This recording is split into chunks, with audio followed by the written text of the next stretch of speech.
Thank you, and welcome back to the Patriots 300 Level Podcast. My name is Eric. I'm joined by my co-host, Kevin. Welcome back for our 67th episode this week after a brief hiatus. As a reminder, you can follow us on Twitter/X and Instagram at Pats 300 Level Pod for up-to-the-minute updates and commentary on news of the day, as well as at our website at pats300levelpod.com. So, Kevin, I know it's been a little over a month since our last podcast, which that episode was we had a guest appearance by Jerry Thornton from Barstool Sports. So if you haven't had a chance to listen to that, we highly recommend you give that a listen. But I know a lot has happened in the last month and we haven't been on since then. But part of the reason why was we were traveling, or at least I was traveling. There were the holidays and there wasn't really much to discuss where they were already eliminated from playoff contention. Wasn't really much week in and week out talking about draft status. If they lose this, maybe they have a chance at number 2 pick or 3 pick, etc. So that's part of the reason why we didn't really do any episodes the past month. But again, there was some stuff that happened too. Mac Jones was benched. Bailey Zappi came in. They won 2 games. Team still kept playing hard, but so we wanted to have one more episode before the last week of the season, considering all the potential implications that might happen, and we didn't want that to be our first episode back. But thank you guys for hanging in and waiting for us, and let's get into this. So, Kevin, what's the first thing you want to talk about today?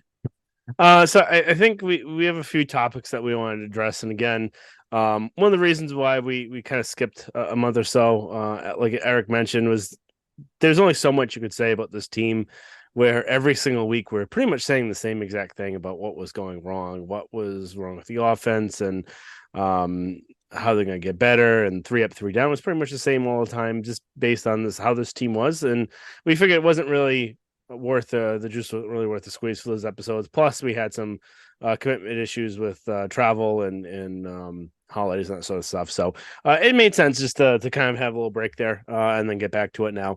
I think first thing we can really discuss, just because we haven't in a while, is really what's really the Patriots now are going to be in the bottom of the league for records this year. So what's going really wrong with this team? I think we all know it's not the whole team. It's mainly just the offense. You can say special teams too. That's actually probably cost them a couple of games here, just with missed kicks. But I think everyone cares more about offense and special teams, so we're not going to really spend too much time on Chad Ryland and his yips. So offense. Again, there's 3 main kind of areas why they are where they are, and it's going to be the 3 main areas that we kind of focus on and going it's forward. The frustrating thing too is it's the 3 main areas, or 2 of the main areas goes back to Tom Brady's last year too, with the offensive line and then receivers, which granted this year there have been a lot of injuries throughout the entire roster. Offensive line didn't have the same guy starting, I think, at back-to-back weeks until week 7 or week 8. You lost a lot of guys. You lost your starting left guard to begin the year, and then to end the year, you've had missed tackle, or outside of David Andrews, pretty much everyone has missed games on the offensive line. Since they can't block and pass protection, doesn't give the quarterback enough time to throw the ball, doesn't give the quarterback enough time to wait for a receiver to get open to throw it to. Our receivers haven't been that good outside of Demario Douglas and then Kendrick Bourne until he got hurt, which is another injury. But since the receivers aren't good, they're not good enough to get open. And since they're not good enough to get open quick, the quarterback doesn't have enough time to throw it when they're open, which leads to either 3 and outs, interceptions, turnovers, etc., or just not moving the ball. And because of that, you're not able to get your running game going, because they know that if you can't pass it, they're loading up the box, and that's stopping the run game. And then you also lost your top running back as well. So again, that's been, if you look at what went wrong in 2019, O-line and receivers, 2020 to an extent, also quarterback didn't really have an arm at the end of the year. 2021, the beginning of the year and end of the year, same aspect. And then just last year and this year, just the offensive line and receivers as well. Yep. So again, offensive line, receivers, and then the third problem for this year was the quarterback position, Yeah. where you look at this team and how they've played and how close pretty much every game has been, except for the Cowboys and the Saints game. If you had just average, mediocre quarterback play for the entire season, they'd probably be in the playoffs and be a pretty big contender for the year, based on how Yeah. well this defense has played, even with the losses of Judon and Gonzalez, and Marcus Jones and Jack Jones being off his rocker for the Patriots. So And then it, getting it JC Jackson and then him mhm. going out, Yeah. where you're playing cornerbacks that weren't on the roster to begin the year as starters, and they're Mhm. still And they're still playing playing, well. Yeah. performing really well. So uh, it's definitely not the defense's fault, and they have one of the best defenses that they've had in a while, and they're Yeah. only going to continue to play better as long as this group kind of stays together. So I think that's one kind of promising thing to look to for next year is just the defense and the players that they have there. And it's just that and we'll get into this later, is about what you need to really solve for. And again, it's the offense, and it's not every position on the offense. It's just a few key areas. And one of us big is the quarterback position, because Yeah. obviously you can't win in this league without a good quarterback, to an extent. So we've said this multiple times. There's two ways you can win. You can win the way that the 49ers and the Dolphins and the Eagles have done, where you load up talent on offense, on a wide receiver, running back, and that way you can have a game manager kind of control the offense and give it to the playmakers, and have them be the really big options for the game. And that's one way to do it. It's hard to do that, just to find all those pieces that you need. And Uh, even doing that, I was talking to a friend about this yesterday, actually. mhm, Even doing that with accumulating the amount of talent that spending to accumulate the amount of talent you have, you're really putting yourself in a short window where next year the 49ers are going into the offseason with $1 million in cap space. And then mhm, the year after, they're going in with almost negative 2 years away. And you have a lot of guys that are getting older where 49ers window is pretty much this year and next year. After that, mhm, they're done. And you could even say after this year, uh, this might be their last year. Dolphins too, they're going to be in cap hell after this year. Eagles, we're starting to see that, especially when Jalen mhm, Hurts' contract extension goes into effect. So you can, at least the way that those three teams that you mentioned, it's funny you mentioned those as one category is you're loading up, but you're also putting yourself in a very short window. At least mhm. the way that they went about acquiring their talent. Yeah, and then the other option is that what receivers and running backs, they just don't last as long as a quarterback lasts. Like kind Yeah. of like what you're saying, where if you have a really good Receivers last quarterback, longer, but they they don't last last longer, as not as long. much as Yeah. running backs, but still, it's not like you're having um, Tom Brady, Aaron Rodgers, Ben Roethlisberger, all these guys that are known as really good quarterbacks that lead their teams. They did it really about until they're almost 40 or longer. And obviously Tom and Rogers are longer. Um, but wide receivers, really, they start breaking down after 30, 32, 33, 34. So you just don't have as long as a window. And it's a lot easier for a elite quarterback to cover up the mistakes of a team. And then sometimes you're going to need that elite game changing quarterback where they can stop a few of the other players. So you may just not have enough talent to actually overcome like a deficiency at the quarterback level. So again, going into that, the issues, we'll start with Mac here. Yeah. And again, both you and me, we're big fans of Mac coming out of college. We like what we saw in Alabama. We liked what we saw his rookie year. There was a lot of glimpses of it last year too, especially towards the end of the Second year. half, yeah, the second half especially. Um, and even this year, you look at the Eagles game, you look at the Dolphins game, and you look at different games here and there. He's Bills shown game. the Bills game. He's shown flashes where he can be a top 10 quarterback. And I'm still confident in saying that he could be a top 10 quarterback.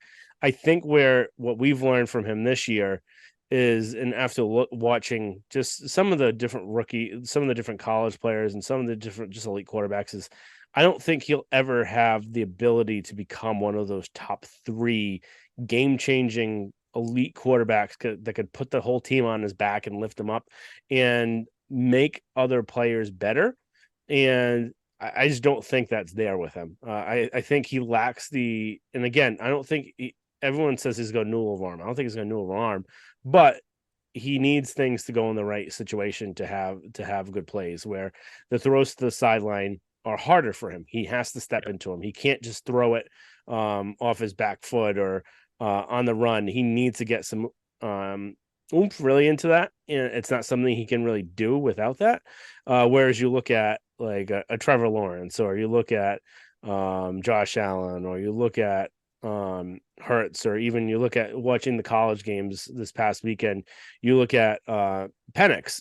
They have elite arm strength where they don't need to be in the best setup to make a really good throw, and that's something where even Tom, everyone says that he didn't have a great arm, but Tom could definitely do it. And there are throws and videos that you could see He had a that if much you look better at, arm than people give him credit to, yeah, especially even early on against, I think it was what, 03, that Hail Mary to Troy Brown in overtime was mhm, just a bomb of yeah. a throw. And So, yeah, so again, with Mac, the biggest thing with him this year is that, and again, you look at him towards the last few games he played, were very different than the beginning of the season.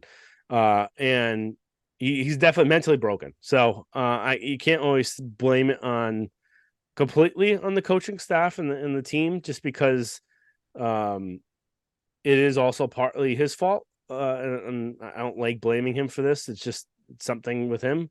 But he also wasn't put in a great situation with the line play and the receivers, and it just made it tougher and just builds on you. So yeah. it's hard. It'd be hard for anyone uh, to be mentally strong enough to handle that situation. And it's just that as a pocket passer, you get sped up a ton when you're seeing that much pressure. And he's definitely probably had some sort of injury at one point where he probably didn't want to get hit as much, and that was causing some of the issues as well. So, And another thing too is I think there were I think three of the first four games were the three highest pressure rates he faced in his entire career. And then after mhm, that, outside of the Bills game, he never really looked the same. mhm, And then I think also it kept getting in his head where he didn't trust his players, where you saw him in the Raiders game throw the bomb to uh what Parker, Parker. and it went right through his hands. In the Commanders game, you saw him throw the bomb to Rieger, it went right through his hands. Mhm, In the Commander game, he threw the pass on fourth down or third down to Juju, and it went right through his hands. And then not mhm, only so he doesn't trust his players to make the plays, and he mhm. also doesn't trust his offensive line. So I think all of that just got into his head and just broke him. I don't I think he's pretty much done in New England unless something unforeseen happens. Um, I do wish him the best. It's kind of he was what again, like you said, I don't know if he has the talent to be a top five quarterback, but I think he can be successful, and hopefully this time off helps him build him back up. And I do hope that he has success where he goes. Yep, exactly. I think the biggest thing for him would be a change of scenery Yeah. or getting into it if there was a major change with the Patriots. And the one thing that not many people talk about, which I do give him so much credit for, is his attitude, at least towards the media, has been Mhm, everything you could hope for. Even as tough as this season has been, he didn't throw anyone under the bus.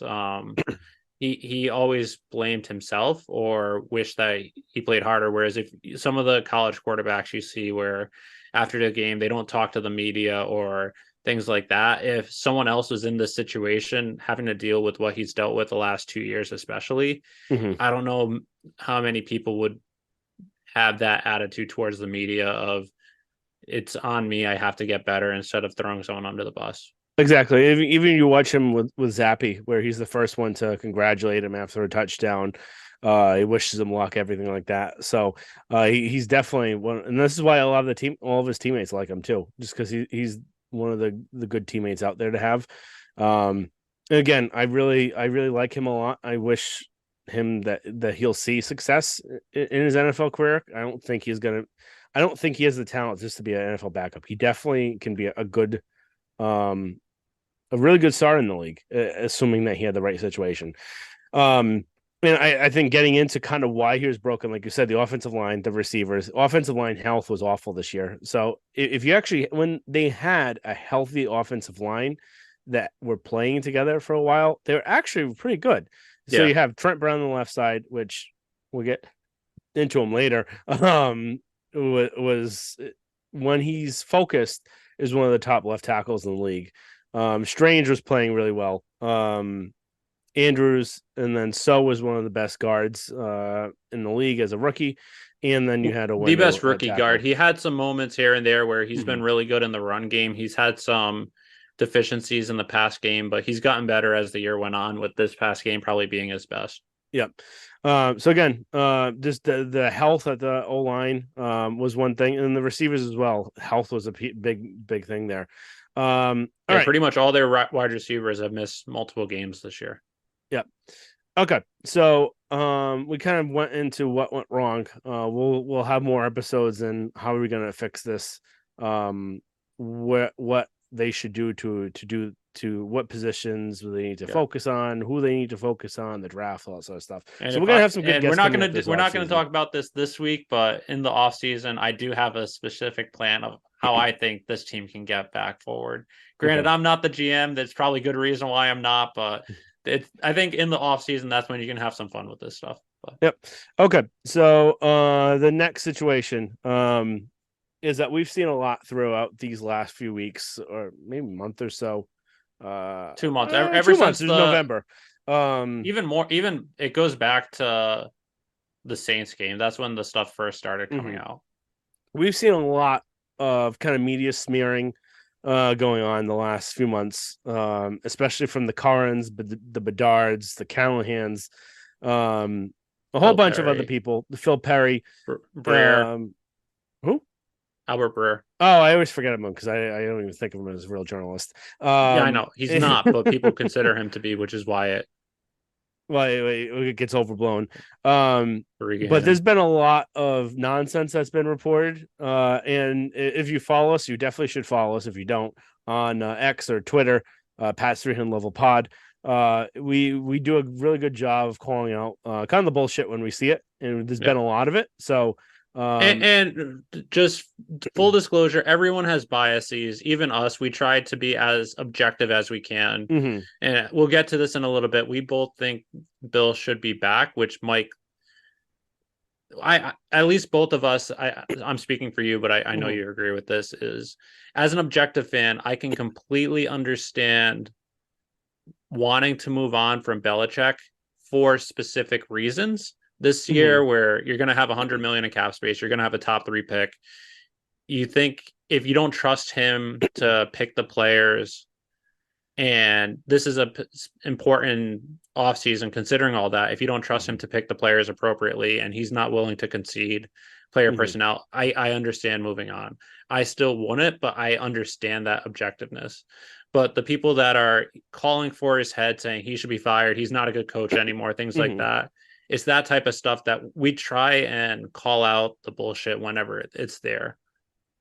Exactly. And then, so going into, I think we'll get into why we'd prefer he would stay. So we'll get into that in a little bit, but we'll kind of get into first of all, one of the main articles and or reports that were out there was from, and we kind of called out the second we saw it, and then we saw it backtracked because everyone knew the second they saw it was complete horseshit. And I don't think he was expecting it to get picked up the way it was. But once it did, he kind of couldn't backtrack it then, but had to back it up, but then also backtrack it at the same time. So Tom Curran had reported it was probably a month ago that it was in early December. Yeah. So he had reported that after the Colts game in Germany, that the Crafts had made up their mind and that Bill Belichick was going to be gone after the end of the year. And number one, why would it be one game halfway through the season where they would make up their mind and be completely dead set saying, "Oh, this is we're done," and then everyone calling him out saying this is ridiculous. And then even one thing Boston Connor on Pat McAfee's show said perfectly is there's only 3 people that really know what's happening. Really only 2, Robert and Bill. Even Jonathan, he might want something, but Robert's ultimately going to make the decision, or Bill's going to make the decision either way. But to think that after one game in Germany, halfway through the year, where Mac Jones threw 2 interceptions inside the red zone where they lost by 4 points. Mm-hmm. That with one of the guys being wide open in the end zone, but hey, I know Mac Jones threw 2 interceptions, but this loss is on you, Bill. Packers shit up. You're out. Yeah. Like it's ridiculous. At some point, you're going to say, well, it's not the quarterback's fault. It's Bill's fault that he made these mistakes. Like it's insane. And then obviously he comes back and says the next day, oh, things can change. Well, Yeah. of course they can. The decision has been made, but things can change. And then he said what? That wasn't a firm decision. It was a decision, but not a firm decision. And then every single week, and then this week, I think it was today or yesterday, he had said even before that, he was saying last week he was saying, is Kraft going to get sentimental and not move on from Bill? Like he's almost kind of trying to taunt him into saying like, oh, you're just being kind of a baby if you hold on to him. You're not thinking clearly. You're thinking with your emotions and not rationally by doing that. And then today or yesterday he said, oh, what did he say? We'll pull up the clip if I can't get it.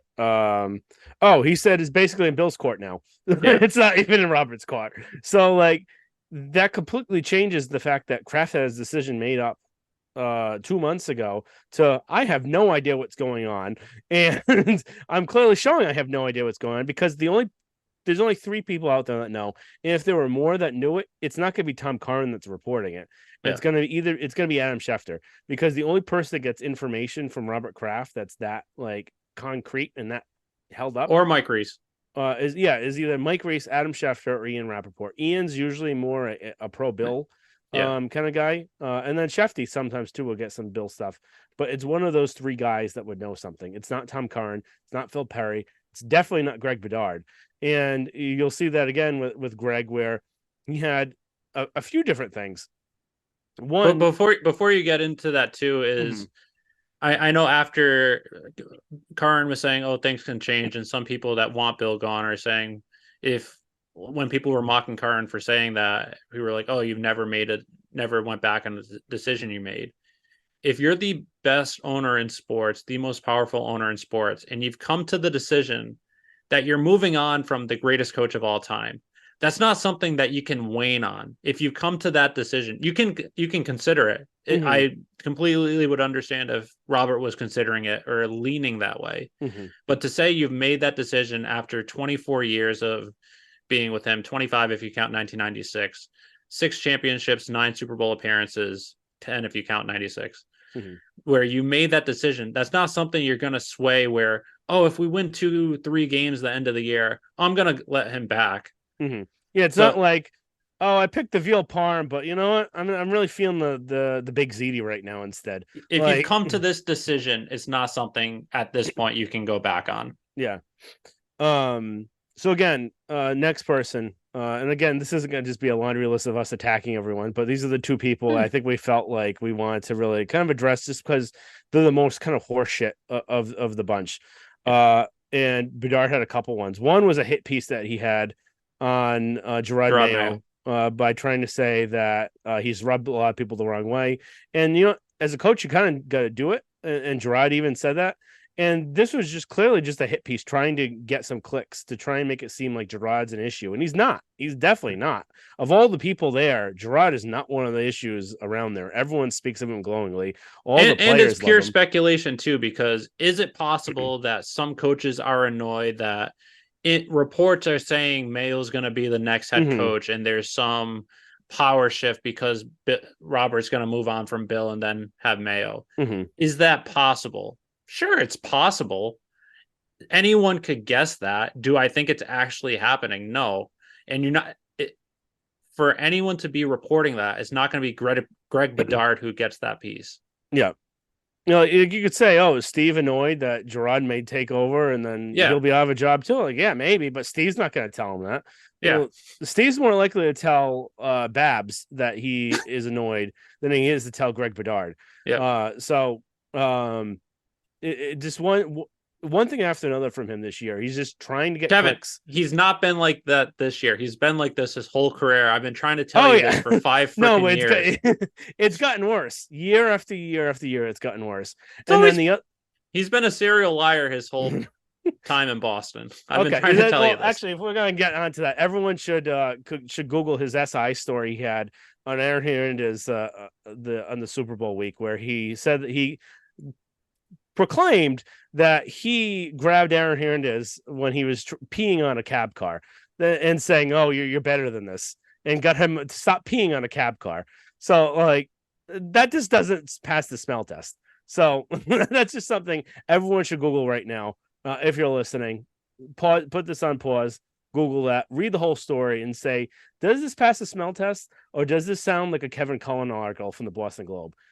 So that's one thing to look at. Number two, with Bedard this week, having the report saying that his sources say that Bill Belichick is going to be going into the meeting with Kraft on Monday, the 8th, with a game plan. Well, no shit.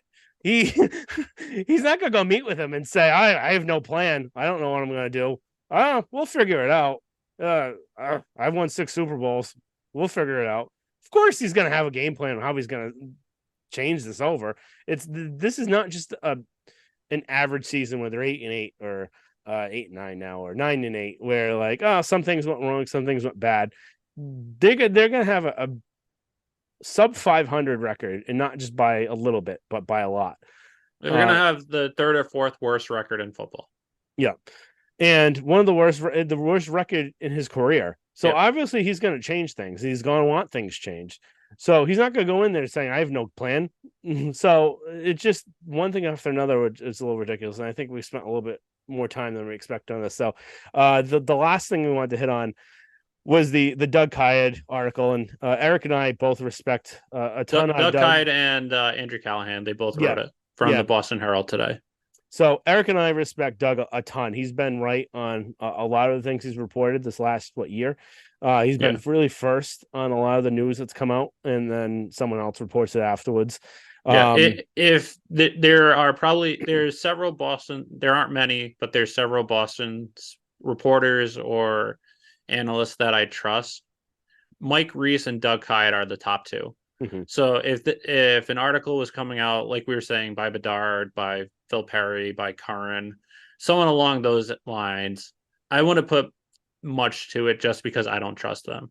Mm-hmm. With this coming from Doug Kyed, it does make me pause a little bit, and it's not a great look on the Patriots or Bill, but we can get into that in a minute. But I do trust Kyed. I don't trust Callahan, but I do trust Kyed. Yeah, but I was going to press with that where it was a combined article from the two of them, so you don't know who's reporting what, which makes it a little bit tougher. Just because a lot of the stuff that Callahan's had this year, in the year before, has been kind of spotty. So some seems good, some is a little questionable. Yeah, and you can even see that if you get into there. It's a pretty long article. And I'm not going to go through line by line with it. But I figured, I think you were the one that took the most notes. So if you want to hit kind of the highlights, and we can kind of talk about it. Yeah, so I think the biggest piece that came from this was that in the offseason, Bill wanted to move or go forward this year with Patricia and Judge at offense. Kraft is the one that pretty much put the kibosh on that and said, no, you have to get a new offensive coordinator. And then Bill relented and brought in Bill O'Brien, which, if you kind of look at it, Bill wanted to run things back. And at the end of last year, you did see the offense getting a little better.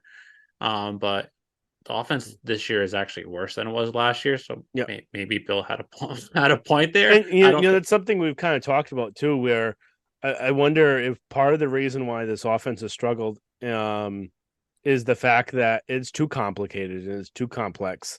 Where the whole point last year, what their game plan was they wanted to simplify things and make things faster and easier. And it's hard to run the Earnhardt Perkins system. We talked about this with Jerry last episode. It's just harder and harder each year to do it, with just a lack of practice time, and then the type of players that you're getting nowadays, where they're not used to running all this stuff in college. They're running a lot more fast things, and it's a lot harder for them to pick up on. And there's a reason why there's not many teams there's really no other team that runs this system anymore. Because it's pretty much flamed out everywhere. It's gone. So it's just a lot harder to run. And is the reason why that they had more success last year. Is part of it just because it was simpler and easier to understand for these players, and they don't have to think as much.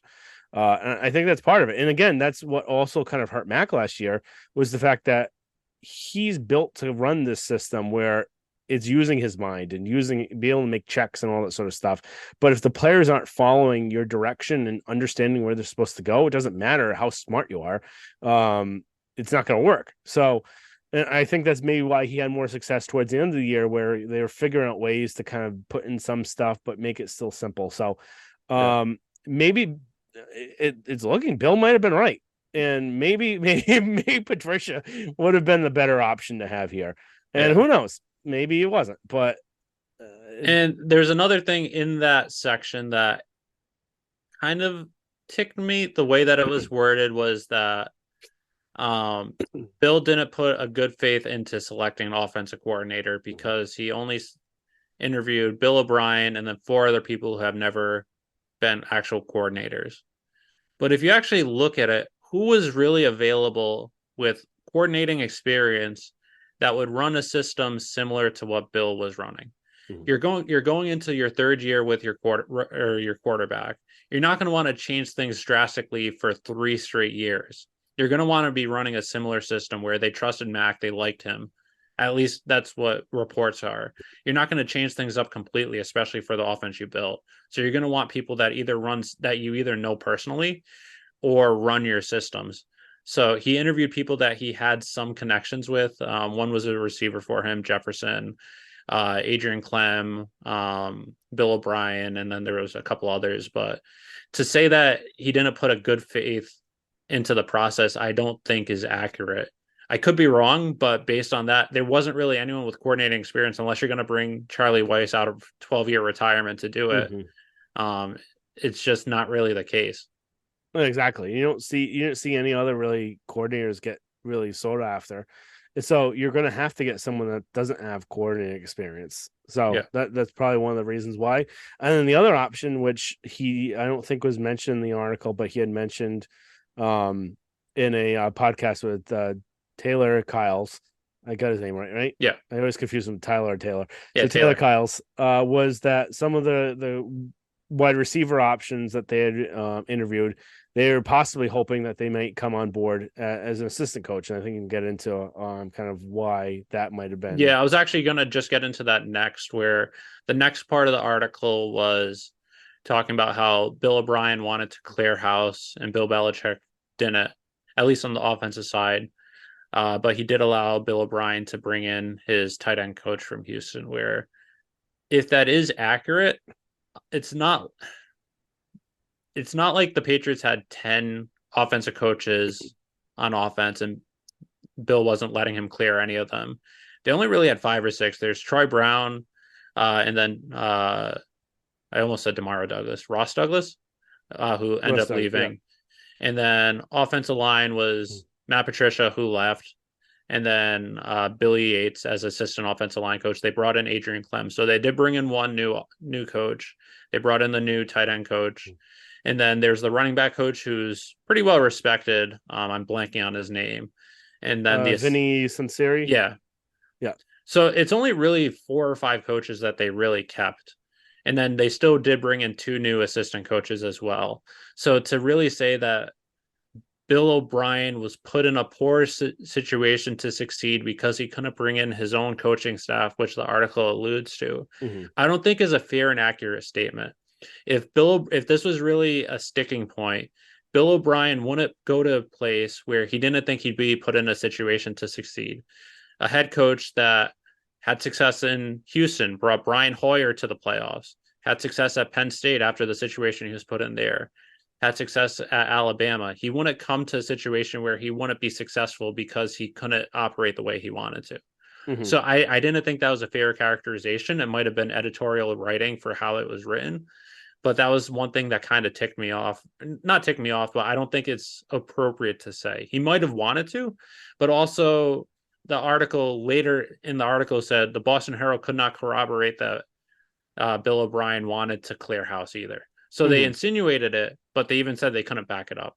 Yep. And then the other thing too is that there were reports back before was that Bill O'Brien sat in the interview with Adrian Clem to interview him for the offensive line coach. So it's Yep. not like he didn't have any say whatsoever Yep. there. And that kind of leads to the next point of what you were talking about was I know some people or a lot of people think it's probably time to move on from Troy Brown as wide receiver coach, where this wide receiver group has underperformed. And one thing Kide was saying on the podcast with Taylor Kyles was two of the people that came in to interview, either two or three, including Jefferson, were wide receiver coaches. And he wasn't positive, but was kind of insinuating that it might have been thoughts that Bill knew the deficiencies that this wide receiver group had and wanted to address it, whether it was actually having them as offensive coordinators if they didn't go with O'Brien, or possibly having them sign on as wide receiver coaches to help improve this situation. They just couldn't get it done. Where if you are wide receiver coach at another team, it's kind of tough to move laterally unless the organization allows you, if your contract is still going on. So that might have been part of it, or they just couldn't agree to terms on that. And then the other hard thing with that was that those would be lateral positions for those coaches that were still in the contract. Where I think one of the things that they were kind of maybe hoping for too was that I forgot which coach it was, but one of the coaches was on part of the Arizona coaching group, and they were maybe hoping that he was just going to get let go. And maybe it just didn't happen in the time, or I don't think it did happen actually. So it's just harder to try and get one of those receivers to take a lateral move when they're under contract, unless they get a promotion. Anything else about the Kayat article you want to address, or do you there move are a on? couple things. I'm trying to pull it back up. Let's see. Another thing too, which it talked about, was in the article, it was saying that people in the organization were curious as to what their approach was this past offseason at offensive tackle, especially considering the deficiencies that the offensive tackle position on this team has had, and how they could have done it better. Which I was going to, I texted Kevin. I texted you this morning when I saw this, and then on the interview with Doug Hyde with Taylor Kyles, he even brought this up that the offensive tackle position was kind of weak both in free agency, the draft, and trades. In the first round of the draft, I don't think anyone would pass up Christian Gonzalez for anyone that was on the board at that time. So you can't really question that pick. There wasn't really anyone else after that for offensive tackle. You could argue maybe DeJuan Jones, but as Taylor Kyle said, every single team passed on DeJuan Jones at least 3 times. So there were probably some off-field issues that were question marks that made you curious of if you want to draft him or not. In free agency, the top guys that went, they got a huge contract, and they're among the league leaders in pressure rate this year. And then also, if you're giving out those contracts, it's not something that you can really say, oh, we'll go this year and see. It's a long-term investment. And if you don't think they're the right fit for your team, that's not something you want to do, especially in the salary cap era. So they kind of were proven right. And that's something Doug Hyde said, was that his sources were saying that even though the approach didn't work, it didn't not work because of that. But that's something the article left out entirely as well. And it alluded to that they should have done things differently, but at least this offseason, there wasn't really things to do differently except maybe move a one-year to right tackle. But again, even then, he wasn't healthy enough to play the first. He wasn't healthy enough, and you'd also be starting with Cole Strange out to begin the year. You'd be starting 2 rookies at guard. And that's not something they usually like to do there. Anything else? A couple other things was that Jack Jones blew up on the Patriots cornerback coach the day before he was cut, which probably happened. I can definitely see that. Yeah. Adrian Clem having an outburst at Mac Rowe saying that the talent, he needs more talent on the offensive line, which, I mean, I could see that, especially with the injuries. The other thing, too, that the article alluded to, which kind of gave me pause, was that part of the reason why they brought back Adrian Clem is he coached under Belichick. He played under Belichick, so he knew the system. But when he came in, after coaching in different places, Pittsburgh, Oregon, a couple other places, that he brought in new techniques and was teaching those techniques, and it didn't really fit the system of what the Patriots wanted. And people were questioning why he was brought in if he was bringing this outside perspective. But earlier on, the article was complaining about how they didn't look outside the system for other coaches, which is one of the deficiencies. So you can't really have it both ways. And Mm-hmm. again, I don't know if that's editorial writing, if things like that. But another interesting piece, probably the last thing I'll say about the article, was that after Adrian Clem's health issues, Bill Belichick has essentially taken on the role of coaching the offensive line. And we've seen the offensive line actually improve lately. Cole Strange was playing the best football of his career up until he got hurt. City So was playing well. Trent Brown was playing well until he got hurt. So it was interesting to see when that went on, he took over part of the reins. He might have not been holding the meetings, but he was taking over leading that group. Mm-hmm. And in addition to that, James Ferentz was also taking on a role essentially as a coach, which might be something with Adrian Clem probably won't be back next year. Health reasons, as well as the differences and things like that, where it makes me wonder if James Ferentz might be, assuming Belichick's back, James Ferentz might maybe take a coaching role or something like that. Yep. Or they might just keep him on the practice squad. Yeah, And I think he gets paid more that way than he would be as a coach. So, that's true. Get um, paid $250,000 to be a coach. yeah. So anyway, going on. After all this info, after what's going wrong, after the Kayat article, after the horse shit that Karin and Bedard have spewed, we get into now one of the last few topics is Bill's future with the team, and something that we never like talking about because a lot of it we didn't want to talk about too much going into the other episodes, just because a lot of it's being used for clicks. But again, we're here last week of the year. There'll probably be a decision made. Probably by this time next week, we should probably know what's going to happen, if he's here or not. So, yeah. Again, Eric and I have both said that we think that Bill should stay. I think each of us can kind of go on. You did a lot of talk at the Kayed one, so I'll go first about kind of why I think, and I think you kind of share the same sentiment as I do. And again, it's not just that he's done so much for the organization, because that doesn't mean he's going to continue doing that. So that's one thing that New England's known for, is that you don't pay for past performance, you pay for what's going to happen in the future. And again, Bill's done a ton, and he's continued to do a lot. Again, if you look at this team, you look to see what has gone wrong. And we've said this, if you had just average quarterback play, they would be a playoff contender this year. So do you put just not having average quarterback play? Do you just fire Bill because of that? Do you get rid of everything that is going on with his organization, the top defense that you have, the inner workings that you have? And are you automatically going to get better by getting rid of Bill, or are you going to actually need a quarterback to do it? And the argument is always going to get rid of Bill. They haven't done well, and they're going to put Gerard Mayo in there. You have no idea how Gerard Mayo is going to be as a coach. He could be good, but is he going to be as good as Bill because he's grown up from the Bill stuff? No, he's not. So if you're going to go that route, what's the point of doing it? Doing that decision whatsoever, because Bill is the best to ever run the system, and you don't know what's going to happen with Gerard. And that's the other thing. There's a lot of bad coaching out there. And you look at this team, they're not poorly coached. They're in every single game that they're in, except for those two blowout games. They've been in every single game. This team has not quit at all. And you would see a ton of other teams, players quitting left and right, not giving any effort, not caring. This team wants to win. They want to keep playing for each other.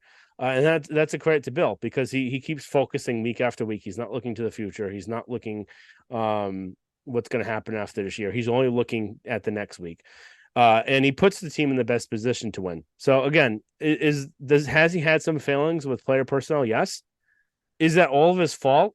I'm going to say no, because I think part of the reason is that we saw this, and we've alluded to this before in other podcasts, was the Vrabel Hall of Fame speech that he gave, and even the Skarnecchia one. where Bill relies on his staff to do a lot of talent evaluation for players. Yeah. So Scar had to personally work out a ton of offensive linemen and give his report and saying which one would fit, which one would not.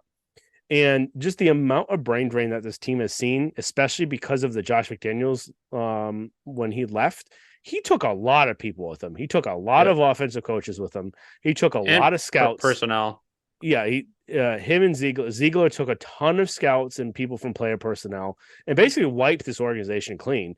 And So that's a year or two after Joe Judge and Brian Flores both became head coaches, and mhm, Caserio went to Houston and took some of their own people as well. yeah. So they lost some people in the 2 or 3 prior years just from those three people moving on. Mhm, And then McDaniels and Ziegler just gutted it on yeah. top of that. And I never realized how much they gutted the organization until I had reading another story about it recently. Yeah. And what's Bill going to honestly do with he has to he can't coach and be the GM 24/7, and he's just said that too. That's why you have to have guys there that you trust and can do the job. And I just don't think Matt Groh and his staff have done it. I don't think that it's completely their fault just because they weren't put in a great position because of everyone that had left.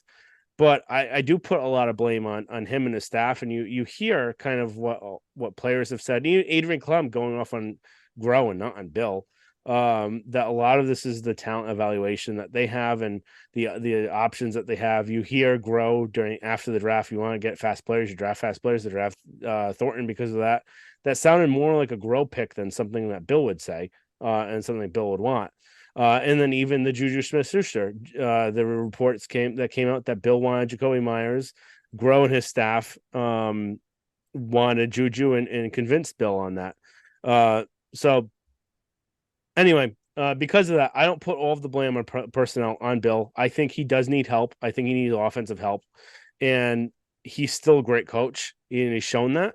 So I think as long as he kind of relents and gives someone some player personnel control, I would more than I would definitely want him back in that position, whether it be Ziegler, whether it be Casario, what have you. Anything you want to add to that? No, that's pretty much it. Is that at least as a head coach, X's and O's, I think Bill has shown that he's still got it. Even the Kite article is saying how everyone in the organization is saying, leading up to the game, Bill is saying this and this is going to happen, and because of that, this is going to happen, and just week in and week out, it happens. Everything Bill says is going to happen is going to pretty much happens. It's just they don't have enough players that can really execute the game plan accordingly, which goes to the shortcomings of the player personnel aspect. But I think Bill's not stupid or stubborn enough to say that it's not his fault or things should keep going status quo going forward. I think Mhm. he's going to be open to making changes. And I think as a head coach, he's in a position where you just have to fix some things on offense.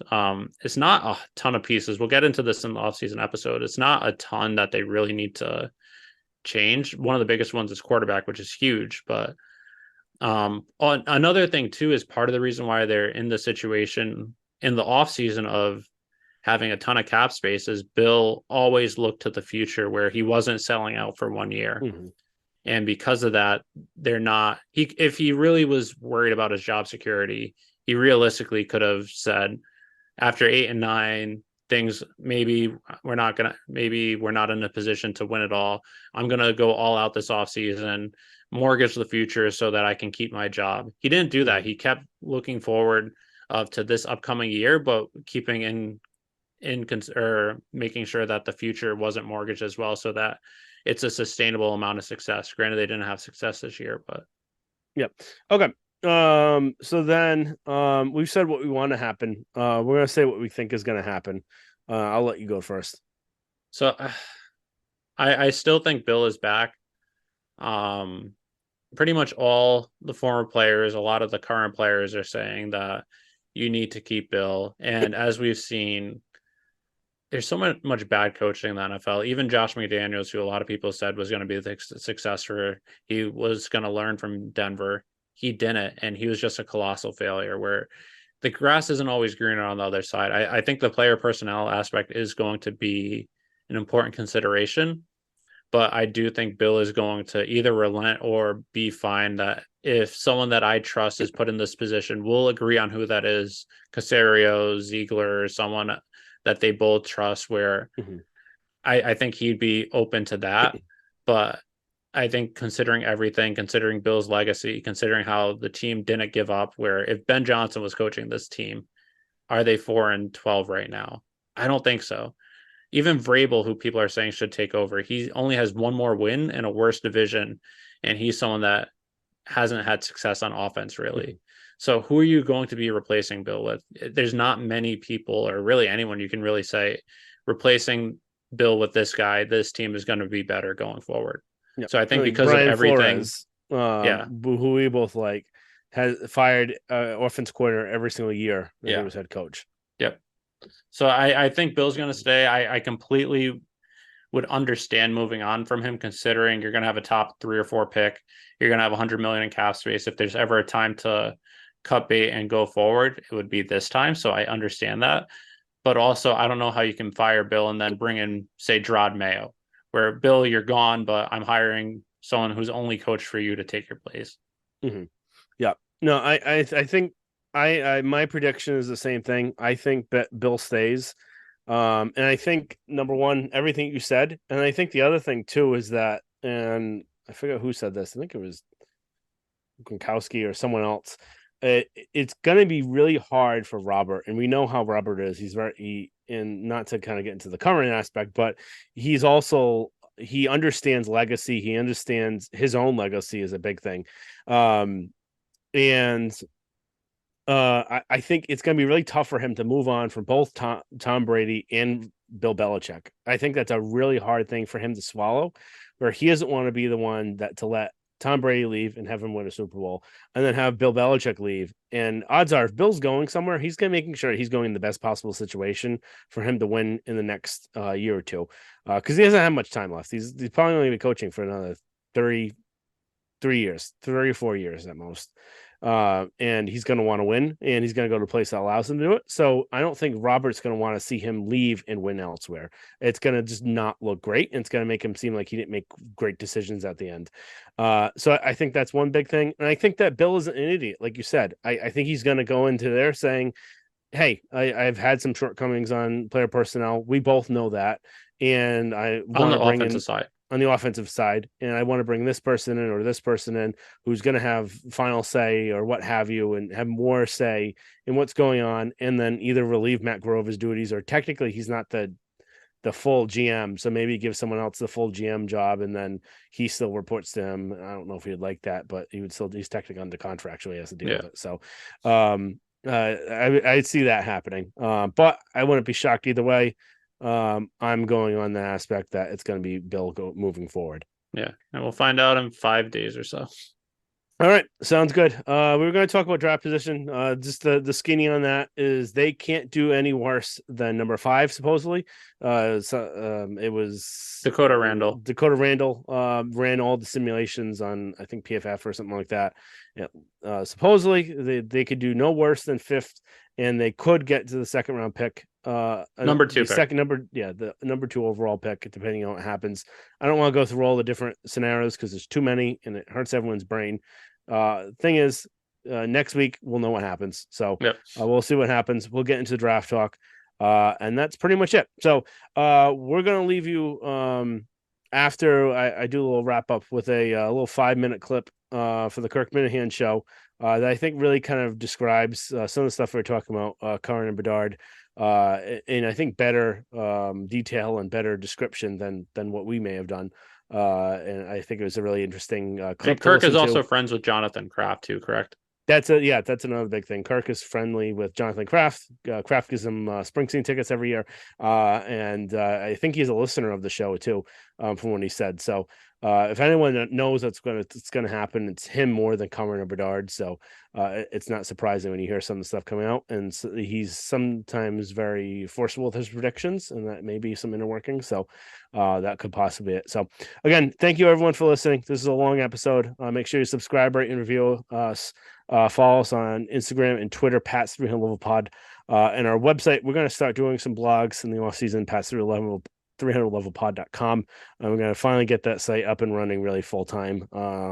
At least a few blogs weekly to catch up, and then our big thing is on Twitter X for a really fast minute breaking news. So thank you very much, and I look forward to talking to you guys next time, and hopefully Bill is still the coach when we talk to you guys next. Can I get one Kirk Minahan sports take from you? Sure, if I want it, yeah. Bill Belichick, is this his last game Sunday? No, I told you. How do you feel about it? Kirk Minahan guarantees he's back next year. This is a study in reporters, local reporters. I'm bringing up Greg Bedard. Making shit up, whether it's Greg or Curran. These guys throw so much shit against the wall that if something sticks, they'll take credit. And if it doesn't stick, they'll just be like, oh, yeah, it changed. Did you see that clip yesterday?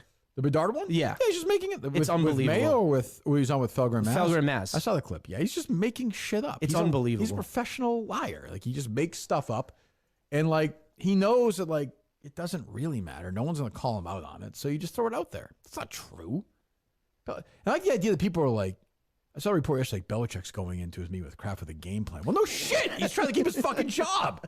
What's he supposed to go in there and be like Gus? Be like, oh, like if Robert Kennedy Jr. If Kraft said to him, what's your plan for next year? And Belichick's like, like, he's fucking Bill Belichick. Like, I don't even understand the argument about that. It was like that clip a few months ago that idiot Gresh put out.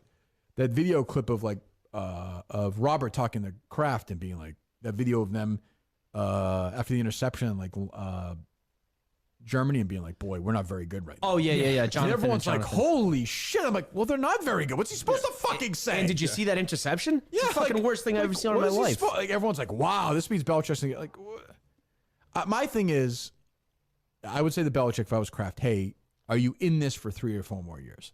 If you're not, just tell me now. No problem. But if you want to do this, we're going to give you 3 years. This is your job. You want to draft a quarterback? We're doing that. I'm telling you right now, we're drafting a quarterback. Yeah. That's other than that, everything's yours. But we're pick the best quarterback. You pick the quarterback, but we're taking a quarterback. We're doing it. Other than that, I'm totally hands off. You've earned that.